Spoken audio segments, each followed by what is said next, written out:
اعوذ باللہ من الشیطان اللعین الرجیم بسم اللہ الرحمن الرحیم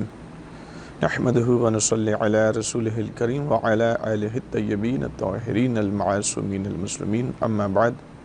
بسم اللہ الرحمن الرحیم قال اللہ تبارک و تعالی فی محکم کتابہ المجید بسم اللہ الرحمن الرحیم انتظروا انی معکم من المنتظرین۔ حمد و ثنا صلی اللہ جل شانہ کی جو لائق حمد و ثنا ہے اور درود و سلام ان ذوات مقدسہ و مطہرہ پر جو لائق درود و سلام ہیں، اور نفرت و لعنت ایسے لوگوں پر جو لائق نفرت و لعنت ہیں۔ مومنین کرام، آیت مجیدہ کا ایک حصہ مکمل آیت تلاوت نہیں کی، اختصار کی خاطر، چونکہ عام طور پہ ہماری گفتگو زیادہ طولانی ہوتی ہے، لیکن یہاں پہ چونکہ عنوان انتہائی اہم ہے تو بہت سارے مومنین پھر تھکن کا شکار ہوتے ہیں، تو اس لیے ہم نے انشاءاللہ کوشش کریں گے کہ گفتگو تھوڑی ہو لیکن جامع ہو۔ تو عنوان ہم شروع کر رہے ہیں سرکار امام زمان عجل اللہ فرجہ الشریف، اور بالخصوص امام زمان علیہ السلام کے ظہور کا جو منتظر ہے اس پرفتن دور کے اندر، اس کا مقام کیا ہے۔ تو پہلی گفتگو ہماری مختصر کچھ احادیث کی شکل میں آپ کی خدمت میں پیش کی جائے گی، اور اس کے بعد انشاءاللہ وہ حتمی علامات اور غیر حتمی کتنی قسم کی علامات ہیں جو امام زمان عجل اللہ فرجہ الشریف کے ظہور سے پہلے ظاہر ہونے والی ہیں،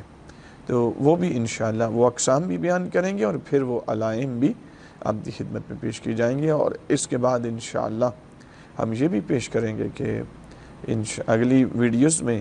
کہ امام زمان عجل اللہ فرجہ الشریف کی نصرت کرنے کے لیے اور امام کی سپاہ میں جانے کے لیے معیار اور شرطیں کیا ہیں، یعنی 313 میں جانا ہو تو شرطیں کیا ہیں، اور نچلی سپاہ میں رہ کے مدد کرنا چاہتے ہیں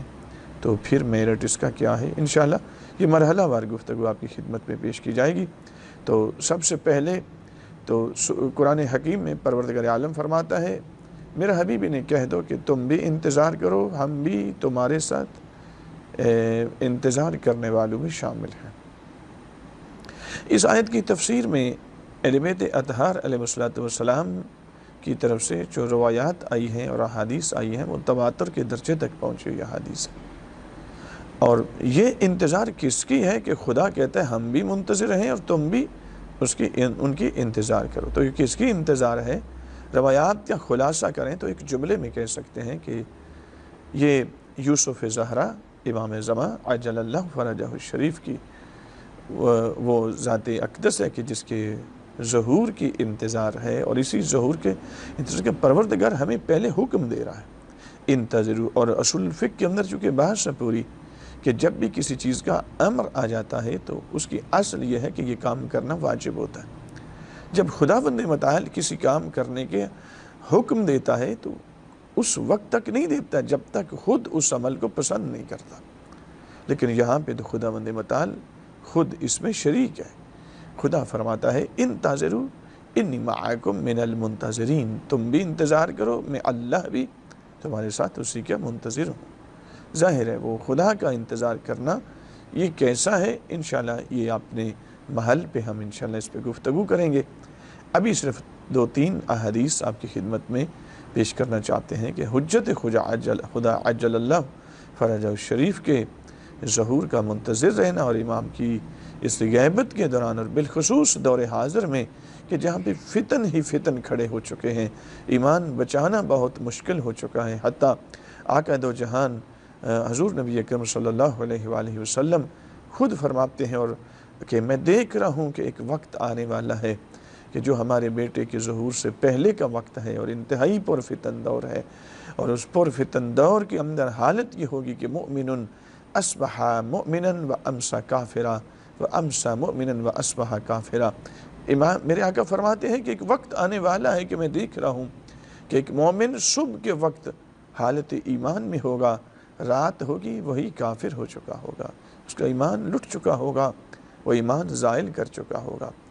اور پھر فرماتے ہیں کہ میں دیکھ رہا ہوں کہ ایک وقت آنے والا ہے کہ رات کو سوتے وقت، غروب آفتاب کے وقت ایک بندہ مومن ہے لیکن طلوع آفتاب پہ وہی بندہ کافر ہو چکا ہے، ورنہ ایمان زائل کر چکا ہے۔ تو اتنا پرفتن دور ہے۔ انشاءاللہ یہ ہم اس عنوان کو جب میں شروع کر رہا ہوں تو انشاءاللہ اس کی تمام پرسپیکٹیوز کے ساتھ آپ کی خدمت میں تمام معروضات پیش کی جائیں گی، لیکن میں ابھی صرف اتنا پیش کروں گا کہ جب ظاہر ہے یہ اتنا اور آج یہ وہ وقت آ چکا ہے، وہ نشانیاں ظاہر ہو چکی ہیں کہ کس طریقے سے ایک مومن کے ایمان کو زائل کیا جا رہا ہے، اور کس طریقے سے کبھی دولت کے زور پہ، کبھی نصیریت کی ترویج کی وجہ سے، کبھی تکثیر کی وجہ سے، مختلف اسباب ہیں کہ جس وجہ سے لوگوں کو ایمان سے خارج کیا جا رہا ہے۔ اس پرفتن دور میں اپنے ایمان کو محفوظ رکھ کر حجت خدا کا منتظر رہنا، میرے آقا فرماتے ہیں افضل العبادت انتظار الفرج۔ بہت بڑی عبادات اور بھی ہیں، نماز پڑھنا عبادت ہے، روزہ رکھنا عبادت ہے، حج کرنا عبادت ہے، لیکن تمام عبادات سے افضل ترین عبادت اگر کوئی ہے تو حجت خدا کے ظہور کا منتظر رہنا، یہ سب سے افضل ترین عبادت ہے۔ لیکن آپ ذہن میں اکثر مومنین اسے سوء استفادہ کرتے ہیں کہ بس منتظر رہیں تو باقی عبادات تو چھوٹی ہیں، ہم کریں گے نہیں، تو وہ منتظر نہیں ہے۔ اگر وہ واجبات کا تارک ہے تو وہ امام کا منتظر نہیں ہے۔ انشاءاللہ میرٹ جب بیان کریں گے امام کے ظہور سپاہ میں جانے کے لیے کیا میرٹ ہے، تو انشاءاللہ یہ چیزیں آپ کی خدمت میں تفصیل کے ساتھ پیش کی جائیں گی۔ یہاں میرے سامنے چند ایک حدیث ہیں، پوری سند کے ساتھ یہ حدیث موجود ہے۔ علا ابن سیابہ یہ نقل کرتے ہیں حضرت امام جعفر صادق علیہ السلام نے، سند یہاں پوری موجود ہے۔ یہ کتاب ہے جی کمال الدین و تمام النعمہ، شیخ صدوق علیہ رحمہ کی کتاب ہے۔ اس کے اندر مکمل احادیث کے ساتھ ہی انہوں نے سارا تذکرہ امام زمان عجل اللہ فرجہ شریف کا ہی کیا ہے، جس میں امام جعفر صادق علیہ السلام فرماتے ہیں قال من مات منکم علی ھذا الامر منتظرا لہ کان کمن کان فی فسطاط القائم۔ فرماتے ہیں کہ جو کوئی امام زمان عجل اللہ فرجہ الشریف کی ظہور کا منتظر رہتے ہوئے دنیا سے چلا گیا، اس کو موت آ گئی، وہ تیاری کرتا رہا، اپنے آپ کو ہمہ وقت آمادہ رکھتا تھا کہ کسی وقت بھی آواز آ سکتی ہے، میں تاخیر نہ کروں، کہیں ایسا نہ ہو کہ مجھ کو لبیک کہنے میں تاخیر ہو جائے۔ وہ ہمہ وقت اپنے آپ کو آمادہ رکھتا تھا۔ آمادہ رکھنے کا کیا مطلب ہے انشاءاللہ یہ بھی بعد میں بیان ہوگا۔ وہ آمادہ رکھتا تھا اپنے آپ کو کہ میں کسی لمحہ بھی غیر آمادہ نہ رہوں،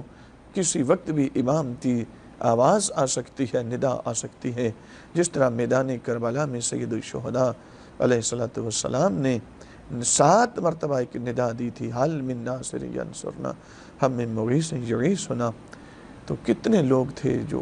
شہداء، جو شہید ہو چکے تھے، ان کو چھوڑ کر کتنے لوگوں نے لبیک کہی ہے، کتنے لوگ آمادہ تھے امام حسین علیہ السلام کی نصرت کرنے کے لیے۔ رسول اللہ جس طرح امام زمان عجل اللہ فرجہ الشریف کے ظہور کی بشارتیں دے چکے ہیں، اس طرح امام حسین علیہ السلام کی شہادت کی خبریں دے چکے تھے۔ میرے آقا خود گریہ عزاداری کرتے رہے، امام حسین کو گود میں لے کر امام حسین کی گردن کو چومتے تھے، امام حسین کے بدن کے ایک جز کو چومتے تھے،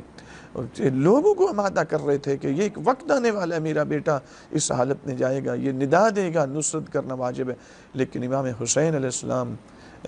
نے 7 دفعہ استغاثہ بلند کیا، تو کتنے لوگ اس وقت آئے، نہ ہونے کے برابر تعداد ہے۔ جو شہید ہو چکے وہ تو ہو گئے، لیکن جب امام نے استغاثہ کیا حل من ناصر ینصرنا، تو کتنے آئے ہیں۔ جتنوں تک آواز پہنچی ہے ان میں سے کتنے افراد نے لبیک کہی ہے۔ تو کہیں ایسا نہ ہو کہ اب پھر سے ایک یوسف زہرا کربلا میں مارے گئے، اور آج یوسف زہرا سرکار حجت عجل اللہ فرجہ الشریف اگر ہمیں ندا دیں اور ہم آمادہ ہی نہ ہو، ہماری تیاری نہ ہو، اور اس لیے یہاں پہ اپنے آپ کو آمادہ کریں، تیار رکھیں اپنے آپ کو، وقت آپ کے سر کے اوپر آ چکا ہے حجت خدا کے ظہور کا۔ اس لیے امام جعفر صادق علیہ السلام فرماتے ہیں وہ اتنا پرفتن دور ہوگا کہ اس پرفتن دور کے اندر اگر کوئی ہمارے بیٹے حجت خدا عجل اللہ فرجہ شریف کے ظہور کا ہر لمحہ منتظر رہتا ہے، اور اس حالت میں اس کو موت آ جاتی ہے ظہور امام سے پہلے، تو اس سے مایوس ہونے کی ضرورت نہیں ہے۔ کانا کمن کانا فی فسطاط القائم علیہ الصلاۃ والسلام، وہ یہ سمجھے کہ وہ تو امام زمان عجل اللہ فرجہ شریف کے جس خیمے کے اندر امام زمان علیہ السلام ہیں، اسی خیمے کے اندر وہ منتظر امام بھی بیٹھا ہوا ہے۔ یعنی بعض اوقات یہ تعبیر معصومین کی طرف سے پیش کی جاتی ہے، جس طرح مثلا کہ اگر جس میں مثلا یہ عمل کیا تو وہ یوں سمجھے کہ جنت میں میرے محل کے ساتھ اس کا محل ہوگا، وہاں پہ اس کو رکھا جائے گا، لیکن یہاں پہ تعبیر بدل دیتے ہیں، وہ ساتھ والے محل میں رہنا اور ہے، لیکن امام زمان عجل اللہ فرجہ شریف کے خیمے میں بیٹھنا، جس خیمے میں امام علیہ السلام موجود ہوں گے اسی خیمے میں بیٹھنا، یہ اور بات ہے، یہ درجہ اور ہے۔ تو اس لیے امام جعفر صادق علیہ السلام فرماتے ہیں کہ جو کوئی بھی منتظر رہا اور حالت انتظار میں اس کو موت آ گئی تو مایوس ہونے کی ضرورت نہیں ہے، بلکہ بعض روایات میں یہ آیا ہے کہ امام زمان عجل اللہ فرجہ شریف جب ظہور فرمائیں گے تو اپنے ظہور پر ملائکہ کو اس کی قبر پر بھیجیں گے، جو منتظر رہا اپنی دور میں، اپنی زمانے میں، اپنی زندگی کے اندر ہر لمحہ امام کے انتظار کرتا رہا، تو روایات یہ ہیں کہ خدا اس کو زندہ کرے گا اور ملائکہ کہیں گے قبر سے باہر آؤ، کل تک جس امام کے تم منتظر تھے وہی امام آج آپ کی انتظار میں بیٹھے ہوئے ہیں۔ تو اس طرح سے اس مومن کو خدا بند متعال زندہ کرے گا اور امام کی سپاہ میں جگہ دے گا۔ تو اس لیے امام فرماتے ہیں جو مر گیا اس حال میں کہ وہ حجت خدا کا منتظر ہے، مایوس ہونے کی ضرورت نہیں، وہ تو یوں سمجھے کہ ایسے ہیں جیسے جس خیمے میں امام زمان علیہ السلام تشریف فرما ہیں اسی خیمے کے اندر وہی بیٹھا ہوا ہے۔ یہ ایک حدیث ہے کمال الدین کے اندر۔ ایک اور حدیث یہاں پہ حضرت امام جعفر صادق علیہ السلام، یہاں بھی پوری سند اس کی موجود ہے، میں اختصار کی خاطر چونکہ ابھی مناظرہ تو کسی کو سنا نہیں رہے، سو مومنین کے خدمت میں یہ پیش کر رہے ہیں کہ امام زمان علیہ السلام کے انتظار میں اپنا وقت گزاریں، اپنی آنکھوں کا تزکیہ کریں، اپنی زبان کا تزکیہ کریں، اپنے بدن کے اعضاء کا تزکیہ کریں، اپنے آپ کو حرام میں سے ملنے سے پہلے اپنے آپ کو حرام سے الگ کریں، امام کا منتظر رہیں۔ تو یہاں ایک حدیث امام محمد باقر علیہ السلام کی ہے، کہ اس میں راوی ہے عبد الحمید الواسطی، وہ کہتے ہیں کہ میں نے کہا کہ میرے آقا مولا ہم نے بازاروں میں جانا چھوڑ دیا ہے جس دن سے سنا ہے کہ آپ کا قائم غیبت میں جائے گا اور پھر ظہور فرمائے گا، اور اس کے ظہور کے تقاضے اور ان کی سپاہ میں جانے کے شامل ہونے کی یہ شرطیں ہیں، تو ہم نے تو بازاروں میں جانا چھوڑ دیا کہ کہیں ہماری آنکھیں حرام کی جانب نہ اٹھ جائیں، چونکہ بازاروں میں تو ایک بھیڑ ہوتی ہے، رش ہوتی ہے، ہر طرز کا انسان ہوتا ہے، خواتین بھی ہوتی ہیں، بے حجابی بھی ہوتی۔ تو عبد الحمید واسطی کہتے ہیں کہ میں نے امام محمد باقر علیہ السلام سے یہ عرض کی کہ میرے آقا ہم نے کہ لَقَدْ تَرَكْنَا أَسْوَاقَنَا انتظارًا لِهَذَا الْأَمْرِ، ہم تو اسی امر کی انتظار کرتے ہوئے ہم نے بازاروں میں جانا چھوڑ دیا۔ فقال علیہ السلام یا عبد الحمید اترى من حبس نفسه على الله عز وجل لا يجعل الله له مخرجا بلا والله لا يجعلن الله له مخرجا رحم الله عبدا حبس نفسه علينا رحم الله عبدا احيا امرنا قال قلت فإن مت قبل ان ادرك القائم قال القائل منكم لو ادرکت قائم آل محمد نصرتہ، میرے آقا فرماتے کان کل مقارع بین یدیہ بسیفہ لا بل کالشہید معہ۔ پوری عبارت میں نے پڑھ دی، خلاصہ مطلب آپ کی خدمت میں پیش کر دیتا ہوں۔ عبد الحمید کہتے ہیں کہ جب میں نے یہ کہا کہ مولا ہم نے تو اس طرح سے بازاروں کو ترک کر دیا ہے، تو میرے آقا فرماتے ہیں عبد الحمید جس نے اپنے نفس کو حرام سے روک لیا، ہمارے قائم کے انتظار کرنے کی وجہ سے اپنے آپ کو حرام سے الگ کر لیا۔ میرے مولا فرماتے ہیں خدا اس پر اپنی رحمتوں کا نزول، پہلے تو دعائیہ جملہ فرماتے ہیں، پھر بشارت اس کو دیتے ہیں۔ رحم اللہ عبدا حبس نفسہ علینا، جس نے ہماری خاطر اپنے نفس کو حرام سے روک لیا، اللہ اس پر رحمتوں کا نزول فرمائے۔ پھر فرماتے رحم اللہ عبدا احیا امرنا، اللہ اس بندے پر رحمتوں کا نزول فرمائے جو ہمارے امر کو زندہ کرتا ہے۔ قلت فَإِن مِتُّ قبل ان ادرک القائم، اگر مجھے موت آ گئی امام زمان کے زمانہ درک کرنے سے پہلے، قال القائل منکم ان لو ادرکت قائم آل محمد نصرتہ، تو امام علیہ السلام فرماتے ہیں اگر کوئی تم میں سے کسی کو موت پہلے آتی ہے، امت قبل ان ادرک القائم قال القائل منکم ان لو ادرکت قائم آل محمد نصرتہ کان کالمقارع بین یدیہ بسیفہ، کہ تم میں سے اگر کوئی بندہ موت پہلے آتی ہے لیکن اپنی زندگی کے اندر یہ عہد کرتا رہا، اس پر متعہد رہا، اپنے آپ کو آمادہ کرتا رہا کہ اگر میں اپنے وقت کے امام کو درک کر لوں تو میں ان کی نصرت کروں، میں ہر لحاظ سے اپنے آپ کو آمادہ رکھوں۔ میرے مولا فرماتے ہیں کان کالمقارع بین یدیہ بسیفہ، وہ ایسے سمجھے کہ جیسے اپنی تلوار کے ساتھ ان کے دشمن کے ساتھ جہاد کر رہا ہے، امام کی آنکھوں کے سامنے، امام کی موجودگی میں، امام کے سامنے امام کے دشمن کو پچھاڑ رہا ہے، اور امام کے اپنی تلوار کے ساتھ وہ دشمن کے ساتھ جہاد کر رہا ہے۔ لا بل کالشہید معہ، میرے آقا نے بلکہ جملہ اور اس کو اور بشارت دیتے ہوئے فرمایا اگر کوئی بندہ اپنے آپ کو اس لیے آمادہ کرتا ہے اور کہتا ہے میں اگر اپنے مولا کے زمانہ درک کروں تو میں اپنے مولا کی نصرت کروں گا، تو صرف زبان سے نہیں، مطلب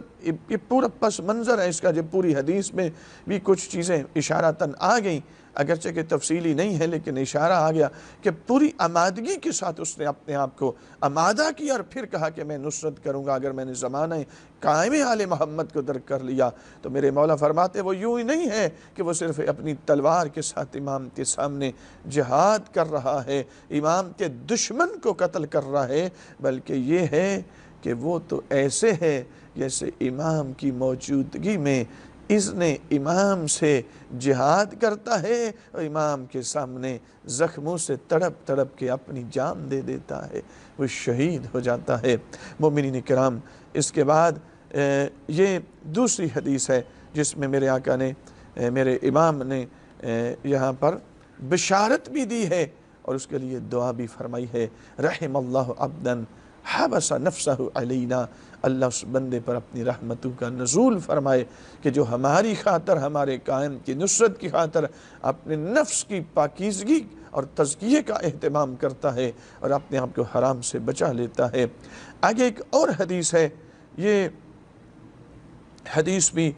حدیث امیر المومنین علیہ السلام سے ہے، اور یہ بھی پوری سند اس کی موجود ہے۔ کمال الدین و تمام النعمہ میں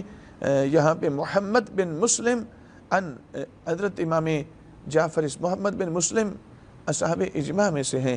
یہ امام جعفر صادق علیہ السلام کے صحابی ہیں۔ یہ کہتے ہیں میں نے امام سے سنا،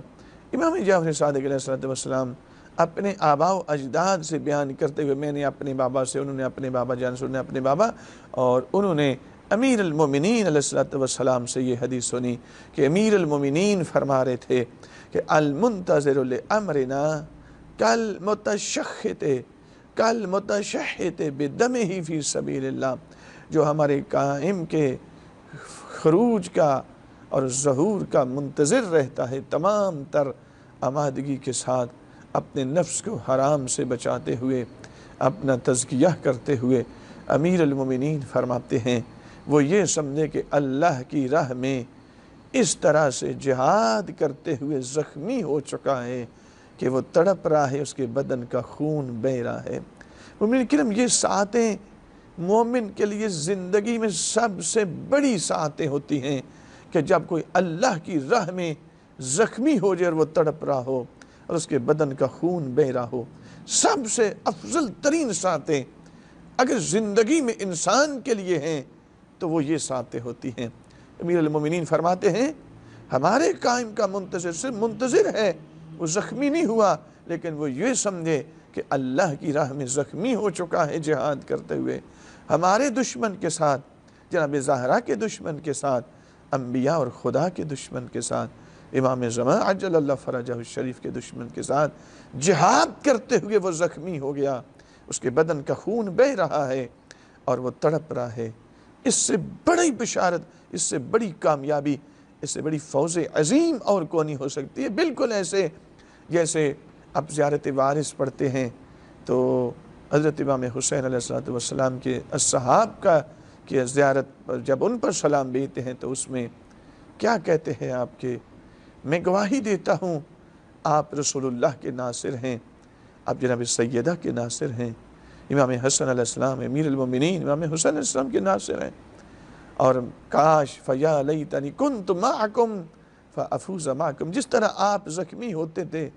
امام حسین علیہ السلام کے سامنے تڑپ تڑپ کے اپنی جان دیتے تھے، امام پر اپنی جان قربان کر دی، کاش میں بھی آپ کے ساتھ ہوتا اور میں بھی فوز عظیم پہ فائز ہوتا۔ تو بالکل یہ فوز عظیم ہے۔ اگر کوئی حجت خدا